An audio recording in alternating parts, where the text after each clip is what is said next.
नमस्कार, good morning Chhattisgarh में स्वागत है आप सभी का। आप देख रहे हैं 24 मैं हूं आपके साथ श्रवण दंबोले। इस बुलेटिन में देखेंगे छत्तीसगढ़ की तमाम बड़ी खबरों को। शुरुआत करते हैं हेडलाइन के साथ।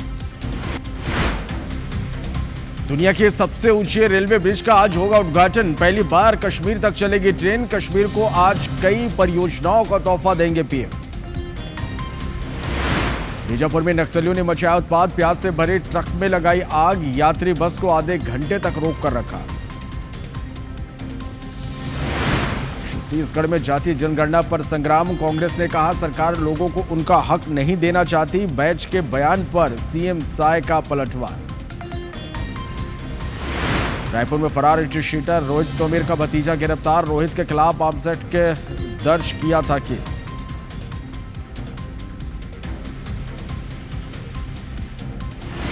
रायपुर में युवती के सुसाइड केस में एक्शन। पुलिस ने आत्महत्या के लिए उकसाने वाले 8 लोगों को किया गिरफ्तार। मानसिक और शारीरिक तौर पर करते थे प्रताड़ित। इंदौर के लिए रवाना हुई टीम इंडिया। 20 जून से शुरू होगी टेस्ट सीरीज। शुभमन गिल करेंगे कप्तानी।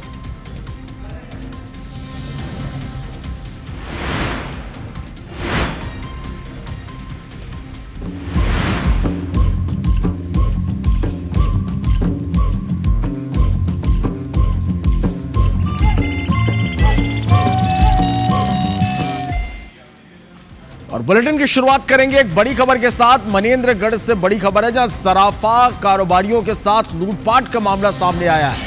व्यापारी के कंधे पर गोली मारकर आरोपी फरार हुए हैं। लुटेरे फरार हुए हैं। व्यापारी से सोना, चांदी, नगद, मोबाइल लेकर मौके से फरार हो गए। घायल व्यापारी का अस्पताल में इलाज जारी है। घटना के बाद फरार आरोपी ने बाइक को टक्कर मार दी। हादसे में घायल बाइक सवार का भी इलाज जारी है। जनकपुर थाने के माड़ीसराय इलाके की यह घटना है। तो यह बड़ी खबर है मनेन्द्रगढ़ से, जहां 2 सराफा व्यापारियों के साथ लूटपाट का मामला सामने आया है। व्यापारियों के कंधे पर गोली मारकर लुटेरे फरार हो गए। व्यापारी से सोना, चांदी, नगद, मोबाइल लेकर फरार हुए हैं। घायल व्यापारी का अस्पताल इलाज जारी है। घटना के बाद फरार आरोपी ने बाइक को भी टक्कर मार दी। इस हादसे में घायल बाइक सवार का भी इलाज अस्पताल में जारी है। जनकपुर थाने के माड़ीसराय इलाके की यह घटना है। तो यह बड़ी खबर मनेन्द्रगढ़ से, जहां देखिए अपराधियों के हौसले किस कदर बुलंद है। 2 सराफा व्यापारियों के साथ लूटपाट की गई। सतीश गुप्ता हमारे संवाददाता ज्यादा जानकारी के साथ फोन लाइन पर जुड़े हैं। सतीश, 2 सराफा व्यापारियों के साथ लूटपाट हुई है, क्या जानकारी मिल पाई इस खबर पर? आरोपियों के बारे में क्या कोई जानकारी मिल पाई?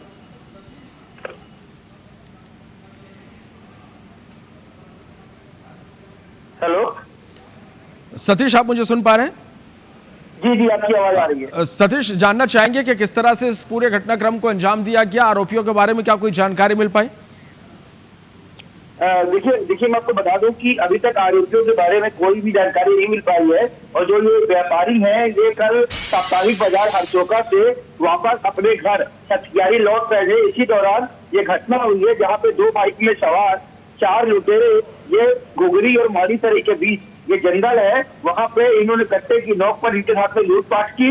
इनके पास थैले में रखा सोने चांदी के जेवरात और मोबाइल लेकर के लेकर चले गए हैं। दोनों के कंधे में गोली लगी है, जिनका इलाज फिलहाल मेडिकल कॉलेज शहडोल में चल रहा है। वहीं एक आरोपी जो बाइक में भाग रहा था, उसकी दूसरे ग्रामीण की बाइक के साथ टक्कर हो गई थी, जिससे ग्रामीण भी जो है उसका पैर टूट गया है, जिसका भी इलाज मेडिकल कॉलेज शहडोल में चल रहा है। पुलिस की अलग अलग टीम इस जो अज्ञात लुटेरे हैं उनकी पतासाजी में लगी हुई है, लेकिन फिलहाल इस बारे में अभी तक कोई जानकारी सामने नहीं आ सकी है। और एक बड़ी बात जो इस घटना के बारे में सामने आई है कि जो 2 व्यापारी हैं, उनके साथ में एक व्यापारी की 7 साल की बेटी भी घटना के दौरान बाइक में मौजूद थी। हालांकि वो सकुशल है और किसी तरह की कोई जो है उसके साथ कोई घटना नहीं हुई है। लेकिन जो ये पूरी घटना है, यह कल साप्ताहिक बाजार से घर लौटते समय रास्ते में जंगल में हुई है। फिलहाल जनकपुर पुलिस इस पूरे मामले की जांच कर रही है और जो लुटेरे हैं उनका पता कर रही है। खुद एसपी चंद्रमोहन सिंह इलाके में मौजूद है और अभी जो है पुलिस के हाथ में हालांकि लुटेरे नहीं लगे हैं। चलिए, बहुत शुक्रिया सतीश, आप नजर बना के रखिएगा, अपडेट आपसे लेंगे। फिलहाल के लिए शुक्रिया पूरी जानकारी के लिए। और इस बीच अंबिकापुर से एक बड़ी खबर है, जहां अज्ञात वाहन ने बाइक को टक्कर मार दी। इस हादसे में एक की मौत हो गई है, 2 घायल है। एक की हालत गंभीर बनी हुई है। देर रात बारात से लौट रहे थे बाइक सवार। NH 130 पर जज्बा बोर्ड के पास यह हादसा हुआ है।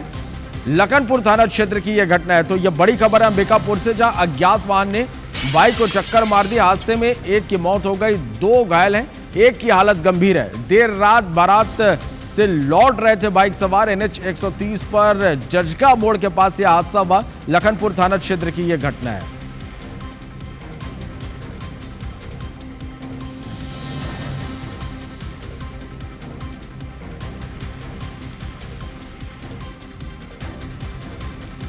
और इस बीच एक बड़ी खबर है रायपुर से, जहां साय कैबिनेट ने ट्रांसफर पॉलिसी को मंजूरी दे दी है। तो ये बड़ी खबर आप तक हम पहुंचा रहे हैं, और ये बड़ी खबर है जहां साय कैबिनेट ने ट्रांसफर पॉलिसी को मंजूरी दे दी है। सरकारी कर्मचारी आज से ट्रांसफर का आवेदन अब दे सकते हैं। 13 जून तक कर्मचारी ट्रांसफर के लिए आवेदन कर सकते हैं। 14 से 25 जून तक जिला प्रभारी मंत्री को मंजूरी देंगे।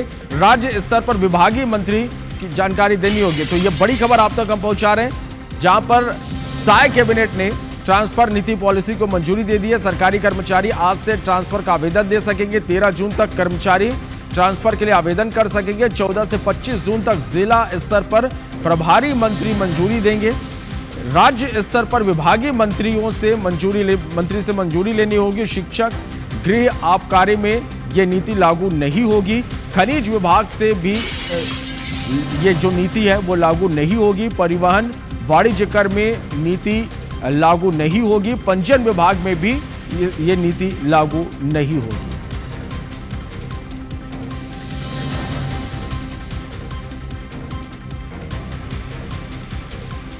सारे अमले लगे हुए हैं, मुख्यमंत्री का विभाग है और सारे कलेक्ट्रेट में, DO ऑफिस में जो प्रदर्शन हो रहे हैं युक्तियुक्तकरण के नाम से, अब युक्तियुक्तकरण के नाम से फिर पोस्टिंग कर दिए, फिर विभाग अब उसको फिर ट्रांसफर करेगा।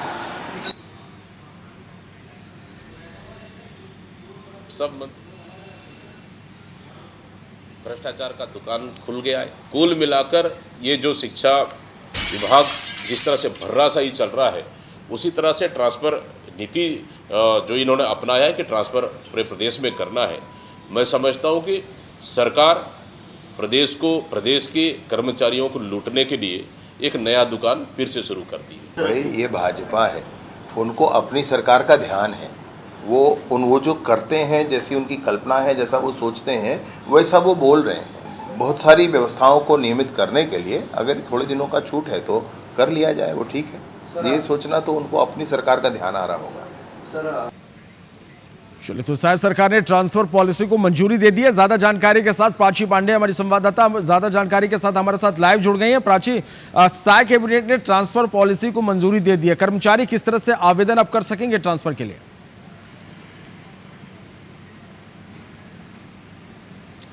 जी बिल्कुल, कल सीएम विष्णु देसाई की अध्यक्षता में जो कैबिनेट मीटिंग हुई है उसमें ये बड़ा फैसला लिया गया है, जिसके बाद सरकारी कर्मचारियों में खुशियों की लहर दौड़ गई है। आपको बता दें कि आज यानी 6 जून से लगभग 13 जून तक इसमें जो आवेदन है वो लिए जाएंगे। उसके बाद 14 जून से 25 जून तक जो ये ट्रांसफ़र का सिलसिला है वो शुरू हो जाएगा। इसके लिए आपको बता दें जिला स्तर पर जो स्थानांतरण है वो प्रभारी मंत्री द्वारा किए जाएंगे। उसके बाद राज्य स्तर पर जो स्थानांतरण है वो विभागीय मंत्री के मंजूरी से होंगे। इसके लिए विशेष कुछ शर्तें भी लागू की गई हैं, जैसे कि जो शारीरिक मानसिक रूप से जो स्पेशल जो लोग हैं उनके लिए विशेष महत्व उनको दिया जाएगा। इसके अलावा आपको बता दें जो कुछ क्षेत्र हैं, अनुसूचित क्षेत्र हैं, जैसे कि बीजापुर, दंतेवाड़ा और तमाम ऐसे क्षेत्रों को विशेष महत्व दिया जाएगा और कोशिश की जाएगी कि इन क्षेत्रों में जो रिक्त पद हैं उनको ज़्यादा से ज़्यादा भरने का प्रयास किया जाएगा। और आपको बता दें कि आज से यानी कि 6 जून से 13 जून तक आवेदन लिए जाएंगे। उसके बाद 14 जून से 25 जून तक जो स्थानांतरण है वो होगा। चलिए, तो अब इस तरह से जो कर्मचारी हैं वो ट्रांसफर के लिए आवेदन कर सकते हैं। बहुत शुक्रिया आपका प्राची हमारे साथ जुड़ने के लिए और इस तमाम जानकारी के लिए। चलिए, फिलहाल बढ़ते आगे, और इस बीच एक बड़ी खबर है। छत्तीसगढ़ सरकार की नई तबादला नीति को लेकर अब सियासत भी हो रही है। तो साय कैबिनेट ने गुरुवार को ही नई तबादला नीति को मंजूरी दे दी और इसके बाद विपक्ष के नेता सरकार पर लगातार निशाना साध रहे हैं। पीसीसी चीफ दीपक बैज ने कहा कि सभी मंत्रियों के घरों में भ्रष्टाचार की दुकान खुल गई है। अब मंत्रियों के घरों में गोली लगना शुरू होगी। सरकार अब छत्तीसगढ़ के कर्मचारियों को लूटने का काम करेगी। इधर पूर्व मुख्यमंत्री भूपेश बघेल ने कहा कि ट्रांसफर नीति में सबसे ज्यादा फायदा सरकार के मंत्रियों को होगा। युक्तियुक्तकरण के नाम पर तबादला कर देंगे, फिर विभाग फिर ट्रांसफर करेगा। इस पर पलटवार करते हुए गृह मंत्री विजय शर्मा ने कहा कि उन्हें अपनी सरकार का ध्यान आ रहा होगा, इसलिए इस तरह के वो बयान दे रहे हैं।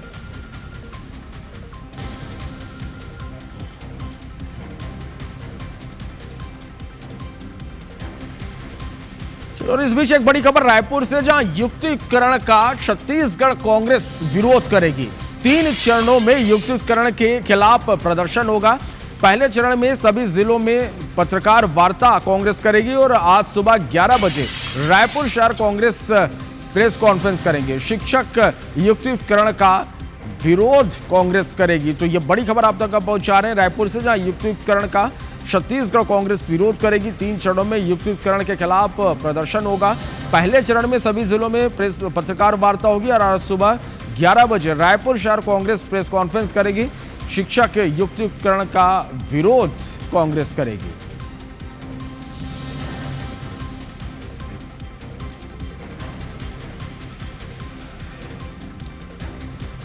और इस बीच केशकाल से एक बड़ी खबर है, जहां घर की कच्ची दीवार गिर गई और इस हादसे में 3 साल का एक मासूम घायल हो गया। घायल मासूम को जिला अस्पताल रेफर किया गया है। फरसगांव थाने के भंडार सिवनी बुरका भाटा की यह घटना है। तो यह बड़ी खबर है इस वक्त की केशकाल से, जहां घर की कच्ची दीवार गिर गई और इस हादसे में 3 साल का मासूम घायल हो गया। घायल मासूम को जिला अस्पताल रेफर किया गया है। फरसगांव थाने के भंडार सिवनी बुरका भाटा की यह घटना है। तो यह बड़ी खबर केशकाल से, जहां पर देखिए किस तरह से एक घर की कच्ची दीवार गिर गई। इस हादसे में 3 साल का एक मासूम घायल हो गया। घायल मासूम को जिला अस्पताल रेफर किया गया। फरसगांव थाने के भंडार सिवनी बुरका भाट की यह घटना है।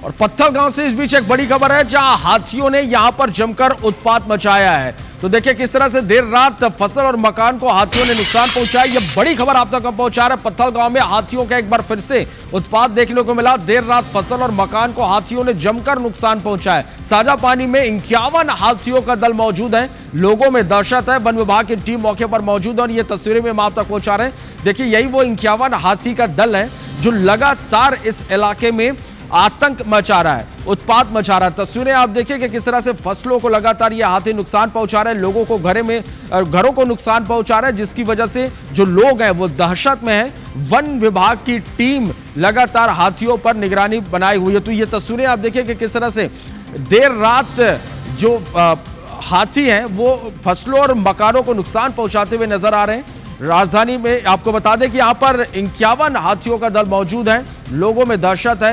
वन विभाग की टीम मौके पर है। कांसाबेल वन परिक्षेत्र का यह पूरा मामला है। तो यह बड़ी खबर पत्थलगांव से, जहां हाथियों का आतंक लगातार देखने को मिल रहा है और एक बार फिर से देर रात हाथियों ने फसल और मकान को नुकसान पहुंचाया। 51 हाथियों का दल यहां पर मौजूद है जो लगातार उत्पात मचा रहा है। लोगों में दहशत है। वन विभाग की टीम भी मौके पर है। कांसाबेल वन परिक्षेत्र का यह पूरा मामला है।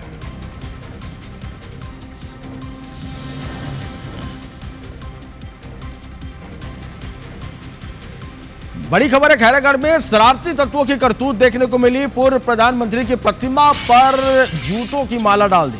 अटल बिहारी वाजपेयी की प्रतिमा पर माला डाली गई है। घटना को लेकर ग्रामीणों में भारी आक्रोश है।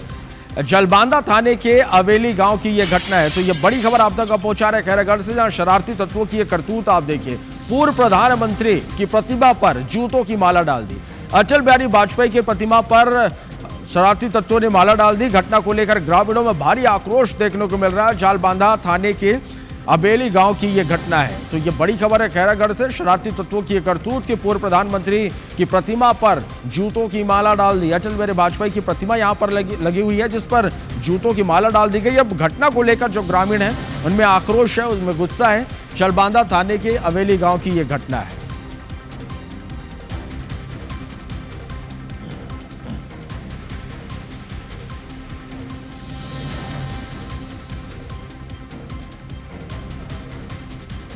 प्रशांत सारे हमारे संवाददाता ज्यादा जानकारी के साथ फोन लाइन पर जुड़े हैं। प्रशांत, तस्वीरें भी हम देख पा रहे हैं, शरारती तत्वों की करतूत है। क्या किसी तरह का कोई मामला दर्ज किया गया? क्या कह रहे हैं ग्रामीण इस पर?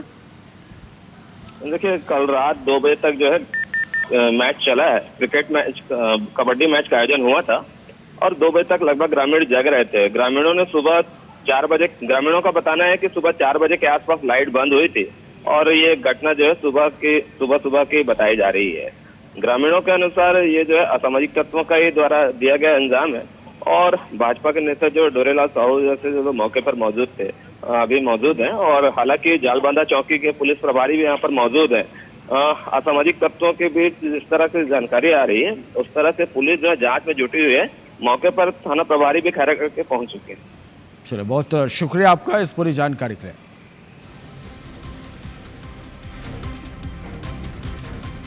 अंबिकापुर से एक बड़ी खबर, जहां ज्ञात वाहन ने बाइक को टक्कर मार दी। इस हादसे में एक युवक की मौत हो गई है और इस हादसे में 2 लोग घायल हुए हैं, जिनमें एक की हालत गंभीर बताई जा रही है। देर रात बारात से बाइक सवार युवक वापस लौट रहे थे। NH 130 पर जजका मोड़ के पास यह हादसा हुआ है। लखनपुर थाना क्षेत्र की यह घटना है।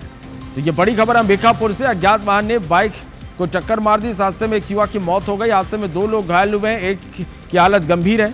देर रात बाद से ये सभी बाइक सवार वापस लौट रहे थे। NH 130 पर जजगा मोड़ के पास यह हादसा हुआ है। लखनपुर थाना क्षेत्र की यह घटना है।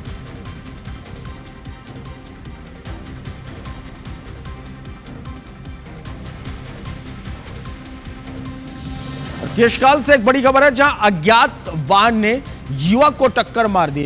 पुलिस ने घायल युवक को अस्पताल पहुंचाया। अस्पताल में डॉक्टर ने युवक को मृत घोषित कर दिया। फरस गांव में NH 30 पर गुरुद्वारे पास की यह घटना है। तो केशकाल से यह बड़ी खबर है, जहां अज्ञात वाहन ने युवक को टक्कर मार दी। पुलिस ने घायल युवक को अस्पताल पहुंचाया। अस्पताल में डॉक्टर ने युवक को मृत घोषित कर दिया। फरस गांव में NH 30 पर गुरुद्वारे के पास की यह घटना है। तो बड़ी खबर है, केशकाल से अज्ञात वाहन ने युवक को टक्कर मार दी। पुलिस ने घायल युवक को अस्पताल पहुंचाया। अस्पताल में डॉक्टर ने युवक को मृत घोषित कर दिया। फरस गांव में NH 30 पर गुरुद्वारे के पास की यह घटना है।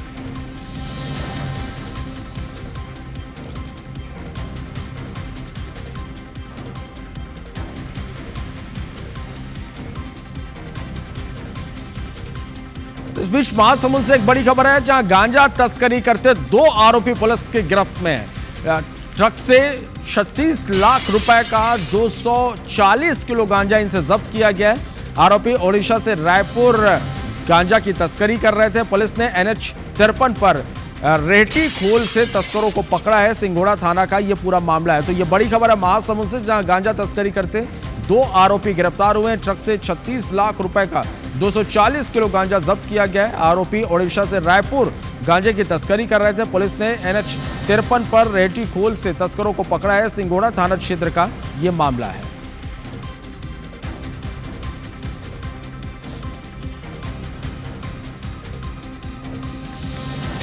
और इस बीच रायपुर से एक बड़ी खबर है, जहां फरार स्ट्रीट शीटर रोहित तोमर का भतीजा गिरफ्तार हो गया है। पुलिस की छापामार कार्रवाई में 37 लाख रुपए नकदी भी जब्त किए गए। सोने चांदी के आभूषण, अवैध तलवारों समेत 2 पिस्टल और 14 कारतूस जब्त किए गए थे। पुलिस ने रोहित तोमर के खिलाफ आर्म्स एक्ट का केस दर्ज कर लिया है। SSP रायपुर ने IBC 24 से खास बातचीत में इसका खुलासा किया था। सूदखोरी से परेशान लोगों को आगे आकर FIR दर्ज कराने की अपील भी उन्होंने की थी। पुरानी बस्ती थाने में FIR दर्ज की गई है। तो फरार स्ट्रीट शीटर रोहित तोमर का भतीजा पुलिस के हत्या चढ़ चुका है। पुलिस की छापामार कार्रवाई में 37 लाख रुपए जब्त भी किए गए हैं। सोने चांदी के आभूषण, अवैध तलवार समेत 2 पिस्टल और 14 कारतूस जब्त किए गए थे। पुलिस ने रोहित तोमर के खिलाफ आर्म्स एक्ट का केस दर्ज किया था।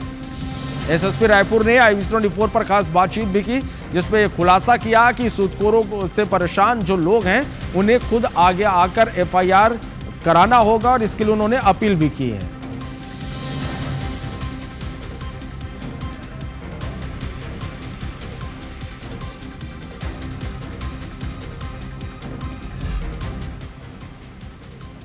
और इस बीच रायपुर से बड़ी खबर है, जहां एक ज्वेलर से सोने की चेन लूटने वाले 4 अंतर्राज्यीय लुटेरों को पुलिस ने गिरफ्तार किया। बदमाश गहने खरीदने के बहाने दुकान आए थे। कारोबारी उन्हें चैन दिखाने लगा और तभी वे 3 चैन छीनकर मौके से फरार हो गए। इस मामले में कमांडी पुलिस और क्राइम ब्रांच की टीम ने जांच शुरू की तो पता चला कि आरोपी महाराष्ट्र के हैं, जिसके बाद पुलिस की एक टीम ने गोंदिया में दबिश दी और आरोपी जय पाटिल उर्फ बाबी, राहुल सुखचंद, राहुल डोंगरे और राजेश गोपीचंद पाटिल को पकड़ा। पुलिस के ने आरोपियों के कब्जे से एक चैन बरामद की, जबकि 2 चैन को आरोपियों ने गिरवी रख दिया। आरोपियों ने ज्वेलरी शॉप में लूट की वारदात को अंजाम देने से पहले भिलाई और रायपुर में 2 गाड़ियों में चोरी की थी। रौनक ज्वेलर्स करके शॉप है, ज्वेलरी दुकान है। उस ज्वेलरी दुकान में 3 आरोपी आए, 3 नेक चैन को झपट करके वहां से फरार हो गए थे, जिसमें एक स्कूटी का उपयोग उनके द्वारा किया गया था। पुलिस के द्वारा खोजते हुए यहाँ से दुर्ग तक पहुँचे और वहाँ से महत्वपूर्ण क्लू मिला, जिसके आधार पर तत्काल पुलिस पार्टी महाराष्ट्र नागपुर तक गई और आरोपियों को गिरफ्तार करने में सफलता प्राप्त हुई। डॉक्टर मोहन यादव आज उज्जैन, रतलाम और इंदौर के दौरे पर रहेंगे। संदीपानी और नवोदय विद्यालय का लोकार्पण करेंगे। मुरैना में थाने में शिकायत करने जा रहे महिला से रेप हुआ। पुलिस ने घेराबंदी कर महिला को आरोपियों से छुड़ाया। जबलपुर में सीसीटीवी फुटेज से एक कुख्यात लुटेरे को गिरफ्तार किया गया। आरोपी ने महिला से चाकू की नोक पर लूट की थी। मुरैना में गाड़ी निकालने को लेकर टोल कर्मियों ने वाहन चालक से मारपीट की घटना सीसीटीवी कैमरे में कैद हुई है। जबलपुर में बीजेपी के मंडल अध्यक्ष प्रशांत दुबे पर मारपीट का आरोप लगा है। अमानपुर की जमीन के लिए विवाद चल रहा है। श्योपुर में रेत माफिया के हौसले बुलंद है। रेत माफिया ने पुलिस और वन विभाग की टीम पर पथराव कर दिया। रतलाम में रिश्वतखोर सहायक सचिव को लोकायुक्त ने गिरफ्तार किया है। 8,000 के रिश्वत लेते पकड़ा गया। खंडवा में एक महिला ने एक घर में रखा कीटनाशक पी लिया। जमीन अधिग्रहण के मामले में मुआवजा नहीं मिलने पर यह कदम उठाया। सीहोर में पूर्व मंत्री सज्जन सिंह वर्मा के नेतृत्व में पैदल मार्च निकाला गया। दुष्कर्म की घटना को लेकर सरकार के खिलाफ प्रदर्शन किया गया। दमोह के जिला अस्पताल में भर्ती एक युवक ने बिल्डिंग से कूदकर जान दे दी। पुलिस जांच में जुटी है। नर्मदापुरम में दुष्कर्म के आरोपी को पुलिस ने गिरफ्तार किया। युवती से संबंध बनाने के बाद युवक ने शादी से इनकार कर दिया था। ग्वालियर में एनजीओ संचालक का फोन हैक हो गया। उसके खाते से 14 लाख रुपए ट्रांसफर हो गए। साइबर सेल कार्रवाई कर रहे। सिंगरौली में एनसीएल कोयला खदान में उर्वा मड़ोली के विस्थापित लोगों ने हंगामा कर दिया। लगभग 50,000 लोगों को एनसीएल विस्थापित करेगा। टीकमगढ़ में टीआई के खिलाफ केस दर्ज किया गया है। आईपीएल सट्टा के आरोपी से 3 लाख रुपए की रिश्वत मांगने का आरोप है। इंदौर में कोरियोग्राफर के अंधे कत्ल का पर्दाफाश हुआ। प्रेमिका से संबंध होने के शक में हत्या की थी। पन्ना में चोर हथियार के साथ घर में घुस गए। हमले में 3 लोग गंभीर रूप से घायल हो गए। लोगों ने एक चोर को पकड़ा, 2 फरार हैं। गुना में घर में आइसक्रीम लेने निकली 3 बहनें लापता हो गईं, जो बाद में अपनी नानी के घर मिल गई। ग्वालियर में खून बेचने वाले रैकेट का भांडाफोड़ किया गया। जयरोग्य अस्पताल के स्टाफ ने आरोपी को पकड़ा। मध्य प्रदेश में प्री मानसून एक्टिव जारी है। प्रदेश के ज्यादातर इलाकों में बादल छाने की संभावना है। मध्य प्रदेश में 2 दिन में 17 नए कोरोना मरीज मिले हैं। भोपाल में 2 नए कोरोना मरीज मिले हैं। प्रदेश में कोरोना के 36 एक्टिव केस।